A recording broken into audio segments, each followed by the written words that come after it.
When a leader like Myles Garrett quietly throws his support behind a young quarterback, it sends a message. In this case, the message is clear. The locker room sees Shedeur Sanders as more than ready. But that belief clashes with the front office's actions, creating a rift between the team's internal trust and its public decisions. Players know when someone's got it, and Sanders' accuracy, leadership, and preparation haven't gone unnoticed. So why does the franchise continue to hesitate? Garrett's support highlights the emotional toll this disconnect is having on the team. It's not just about football anymore. It's about belief being ignored. If you're into the real story and all the messy twists they don't show on highlight reels, go ahead and subscribe. And if you're sticking around to see how this Browns QB chaos plays out, you should definitely be subscribed. Every team faces internal challenges, but Cleveland's resistance to letting Sanders lead reveals a deeper issue. In a league driven by performance, the Browns are stuck defending outdated hierarchies and managing fragile narratives. Meanwhile, a capable quarterback waits on the sideline, and the locker room watches leadership fall behind. The longer they delay, the more they risk eroding the culture from within. It's one thing to mishandle a quarterback. It's another thing entirely to actively get in the way of a quarterback who's clearly ready, just to protect your own narrative. But that's exactly what the Cleveland Browns are doing with Shedeur Sanders. They aren't just playing it safe. They're playing scared. And it's starting to show. While fans, analysts, and even players see a quarterback with maturity, accuracy, and elite-level preparation, the Browns' front office is spinning in circles, dodging questions, crafting mixed messages, and pretending like holding him back is all part of some master plan. Spoiler, it's not. It's the same cycle of internal chaos that's defined this franchise for years. They're not developing talent. They're protecting egos. Let's get one thing straight. Sanders is not the problem. Sanders is the opportunity. He's shown more consistency and professional readiness than some starters around the league. But instead of giving him reps, instead of getting real about the future, the Browns are pulling the same old moves, stalling, spinning, and covering up what's really going on. Narrative manipulation is alive and well in Cleveland. First, they hype him up. Then they say he needs time.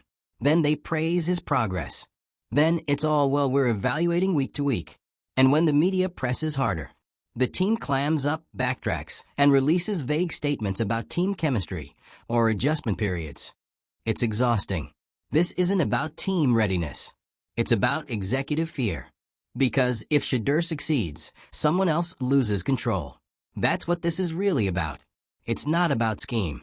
It's not about reps. It's about politics. And the Browns are choosing their politics over progress. And they've done it before.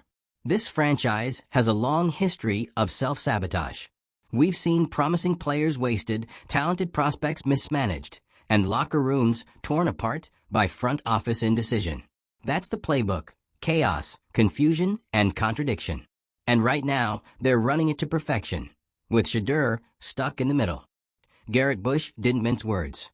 He called out the Browns for playing mind games, treating Sanders not as a quarterback with real potential, but as a placeholder. A backup plan they never actually planned to use. Not because he isn't good enough, but because his success might disrupt the carefully curated pecking order in Berea. The Browns aren't scared Shedeur will fail. They're scared he'll succeed and prove their excuses wrong. Because once you put him in and he delivers, that's checkmate. That means all the stalling, the dodging, the not ready yet excuses get exposed for what they really are: lies. And if there's one thing the Browns are trying to avoid at all costs, it's being exposed. Let's talk about the internal support. Myles Garrett and other veterans have already made their stance clear. They see what Shedeur brings to the table. That kind of locker room validation doesn't come easily, and it sure doesn't come without good reason. When your team leaders are backing a player publicly or privately, it's not subtle. It's a direct message to management: we're ready. Why aren't you?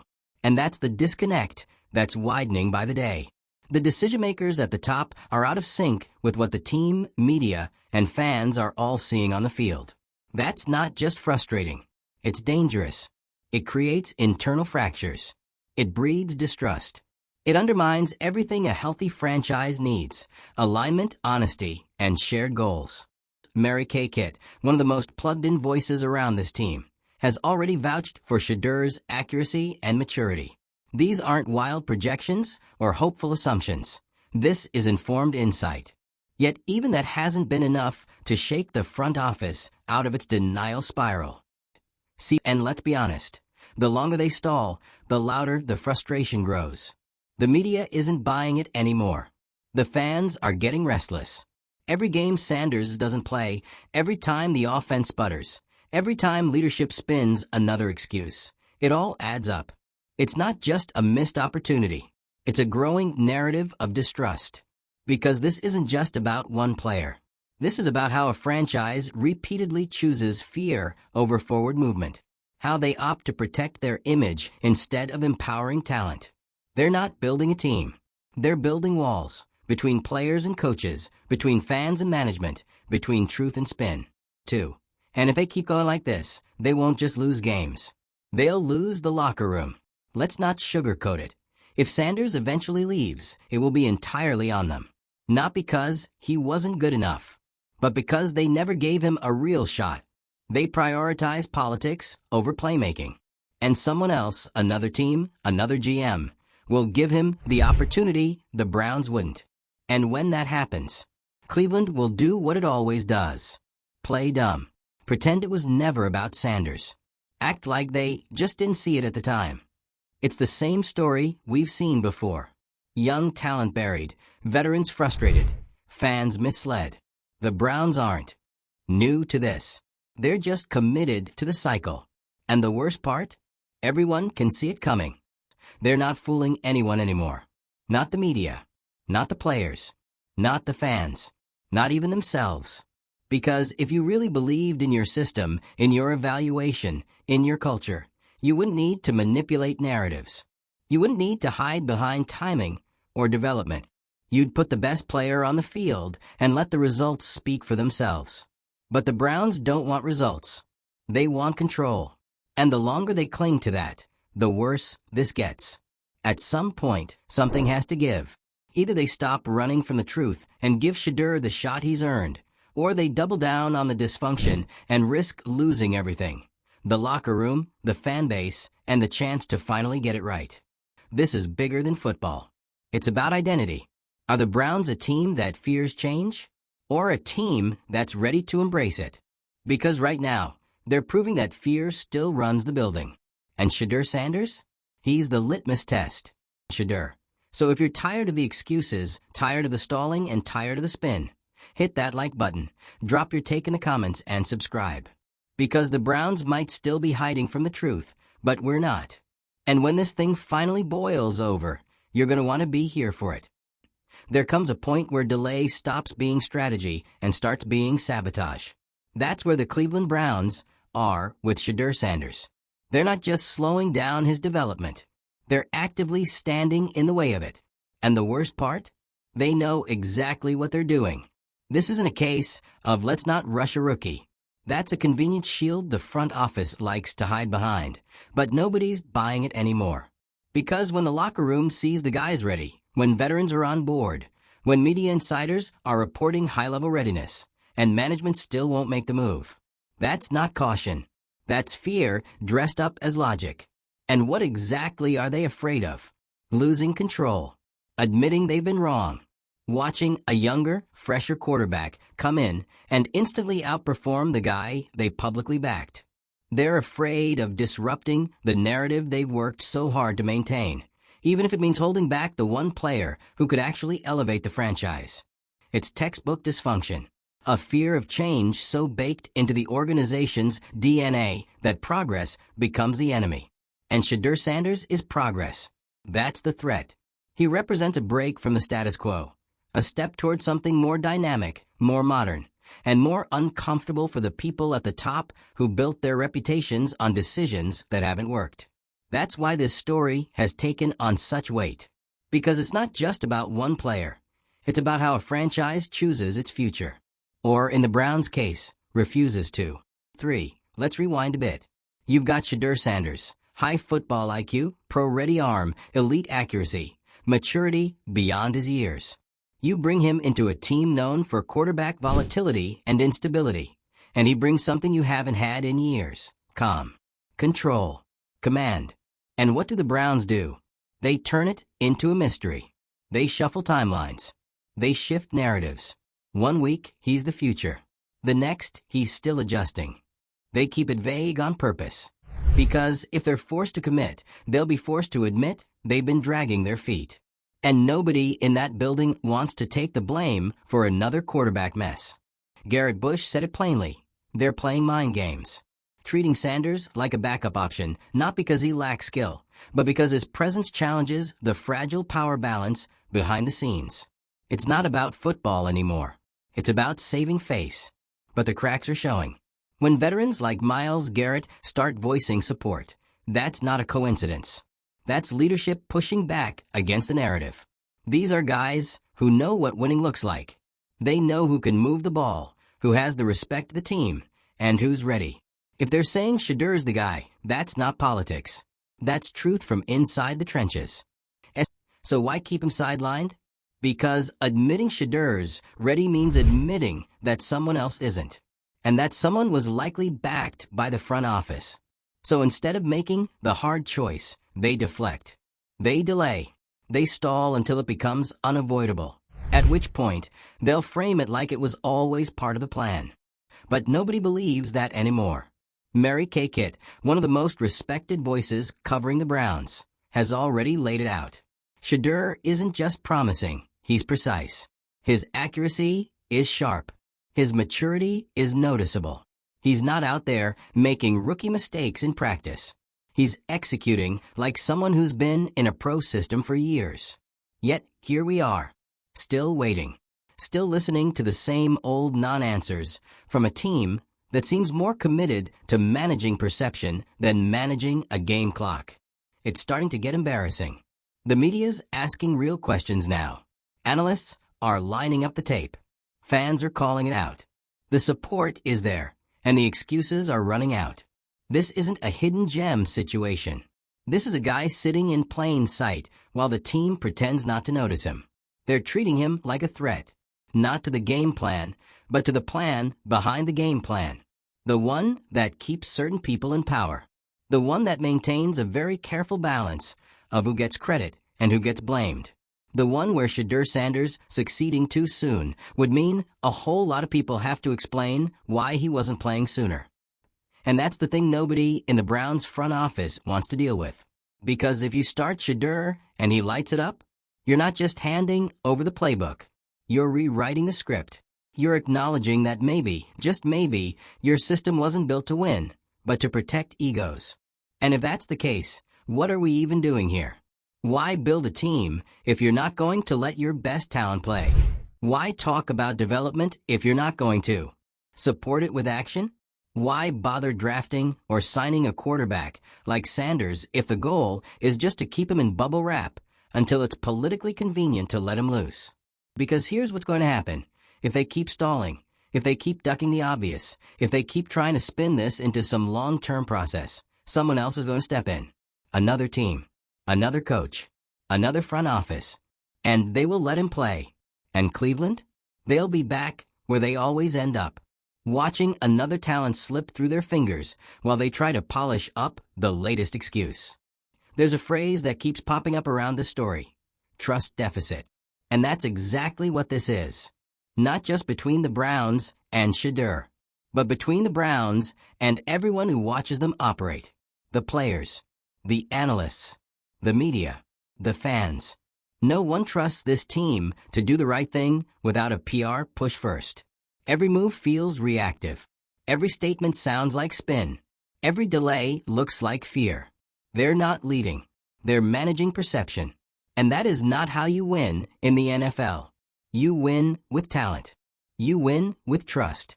You win with decisiveness. And right now, the Browns are failing on all three fronts. They have the talent. They've broken the trust.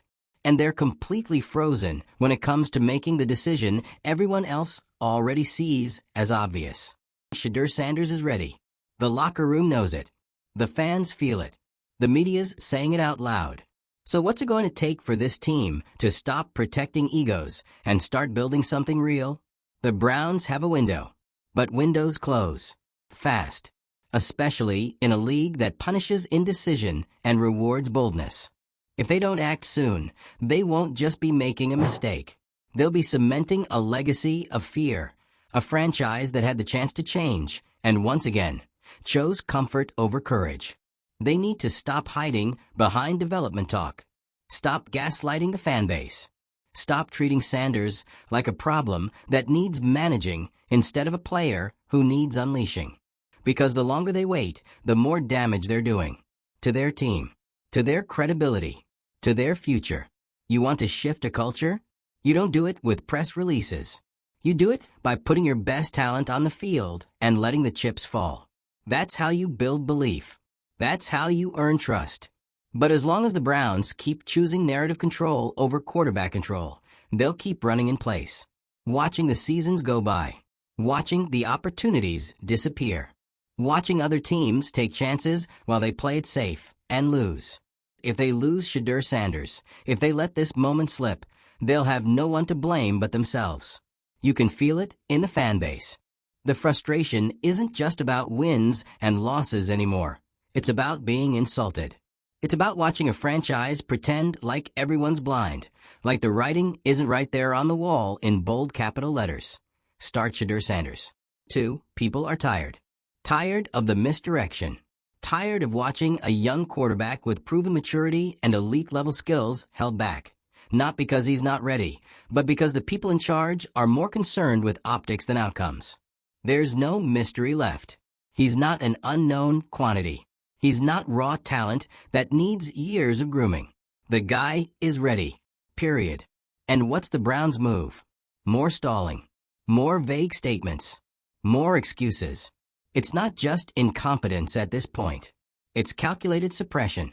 Because starting Shedeur means a lot more than putting a new QB under center. It means finally facing the reality that the system they've spent years protecting is broken. It means some people have to eat their words, admit past mistakes, and give up control. And that's what they're avoiding like the plague. Let's not pretend this is unfamiliar territory for Cleveland. This franchise has a habit of getting in its own way. They've had countless talented players pass through the building, guys who went on to shine elsewhere, once they were out from under the cloud of organizational fear. But this one feels different. This time, the stakes are even higher. Because with Shedeur, you don't just have potential, you have momentum. You have players backing him. You have analysts calling it out. You have the fan base screaming in unison for change. You've got a perfect storm forming, and instead of leaning into it, the Browns are bracing for impact. And what they don't seem to understand is that not starting him is the bigger risk. They're risking the locker room. You think players don't talk? You think they don't see the politics?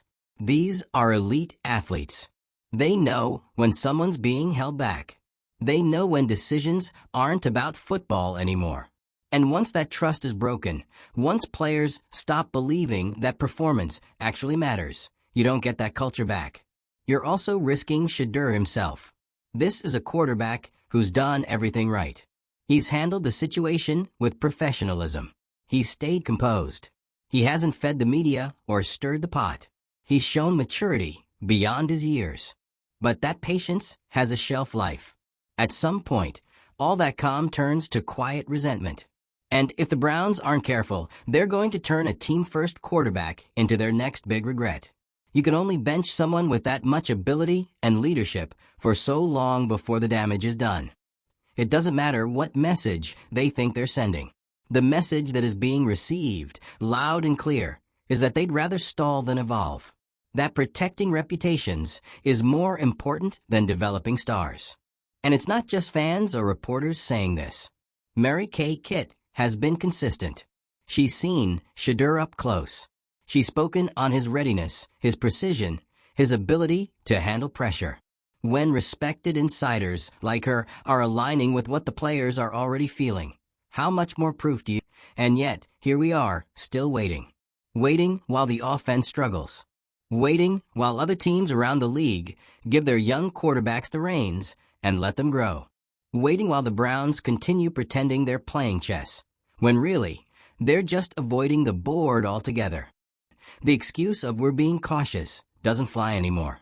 Not when your team is underperforming. Not when your locker room is restless. Not when the fans are this fed up. Because eventually, this goes from mismanagement to malpractice. And the most damning part of it all? This feels preventable, avoidable, fixable. If they just stop micromanaging the narrative and start managing the actual team. Start Shedeur. Let him play. Let the talent rise. That's how every successful franchise does it. That's how you build something real. But instead, Cleveland is clinging to the illusion of control. They'd rather lose the trust of the locker room, the patience of the fans, and potentially the future of the franchise itself, all to protect a decision they know deep down is flawed. It's not just fear, it's pride. The Browns' leadership doesn't want to hand Shedeur the ball, because that means they weren't right the first time. It means admitting their current plan isn't working. And when egos are running the show, admitting you're wrong is the ultimate sin. But here's the truth. If you wait until everyone agrees it's safe, you're already too late. Quarterbacks, like Shedeur, don't sit for long. Talent like this doesn't linger in silence. And the people who do recognize it, other teams, other GMs, other players, they're watching. They're waiting. And if Cleveland keeps playing this game, they're going to lose him. Shedeur, he won't be around forever. That's not a threat. It's just how this league works. You either invest in your future or someone else will. And when he leaves, because let's be honest, if they keep this up, that day is coming. There will be no one else to blame. Not the coaching staff. Not the media. Not the fans. Just the people who saw greatness and chose to sit on it. To the rest of the league, it'll be another classic Browns moment. Another potential superstar they refused to unleash until it was too late.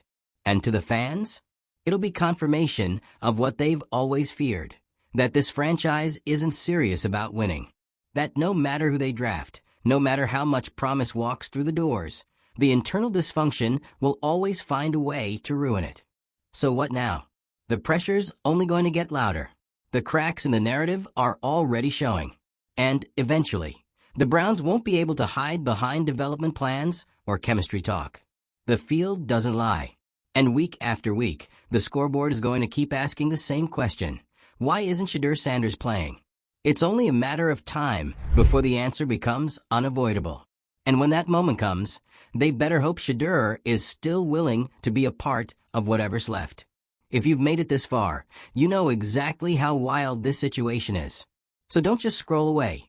Hit that like button, drop a comment with your take, and subscribe if you're not already. Because trust us, this story is far from over. The Browns may be dragging their feet, but we're keeping score. And when the truth finally breaks through the spin, you'll want to be here for every second of it.